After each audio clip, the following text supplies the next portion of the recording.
Всем привет! В этом видео поговорим, как сделать капельный полив при помощи пластиковой бутылки. Таких бутылок очень много, и если у вас нет стационарного капельного полива, то можно использовать такие бутылки. Сейчас расскажу, как это можно сделать. Таких бутылок, как правило, всегда куча валяется, поэтому, используя одну бутылку на одно растение, можно сделать капельный полив. Если это будет большая бутылка, например, 5-литровая баклажка, то ее можно устанавливать между двух растений, и будет происходить капельный полив. Делается это следующим образом. Без разницы, какая бутылка, 1,5, 2 или 5 литров. Отступаем от дна сантиметра 3-4. Почему нужно именно такое расстояние? Это для пробития дырки в бутылке, отверстия, чтобы выходила вода. Это расстояние необходимо для того, чтобы всякий осадок, отстойник, как отстойник это будет использоваться. Берем, пробиваем одно отверстие, рядышком сантиметра через 3-4 можно пробить еще одно. Ну и вот, если поставим бутылку, то вода в принципе идти не будет. Но если мы откроем крышку, то вода сразу у нас, видим, льется. Закрываем. Вот. Эффективность такого полива в следующем.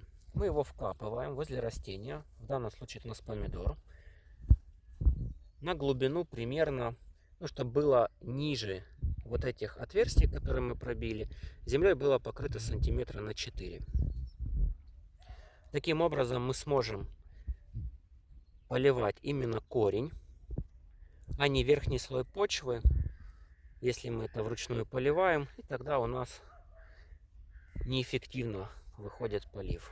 Вот наша бутылка, вставляем ее, засыпаем землей. Когда мы с вами засыпем землей, и крышка у нас будет закручена, то в данном случае мы видим, что вода, она понемножечку будет уходить уже. Почему? Потому что земля будет тянуть влагу. Но чем больше мы будем откручивать крышку, тем сильнее будет идти у нас полив нашего растения. Тоже забыл сказать, что когда мы пробиваем отверстия, то было бы неплохо маркером пометить, с какой стороны эти отверстия на верхней части бутылки, для того, чтобы понять, какой стороной бутылку развернуть к растению. Ну и вот смотрите, если мы открываем крышку, то вот вода сразу у нас пошла уходить. Это я открыл ее буквально на всю. И аж через верх она идет. Но на все открывать не нужно. Буквально чуть-чуть приоткрыли, и все. И водичка будет уходить.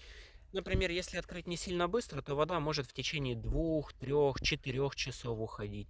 Ну и, соответственно, нужно будет еще потом земле высохнуть.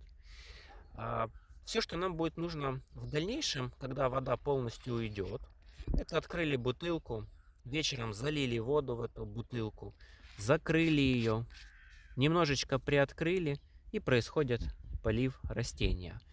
В таком случае влага попадает сразу в корень, и прям внизу всю влагу растение получает. Если это будет 5-литровая баклажка, то тогда в 5-литровой баклажке со стороны растения мы прокалываем по 2 отверстия и закапываем в землю точно так же, на такую же глубину. Примерно на 3-4 сантиметра выше проколотых отверстий. Вот такой несложный способ. Он, конечно, не новый, многие о нем рассказывают, но реально эффективный. Так что не забывайте ставить лайки, подписываться на канал.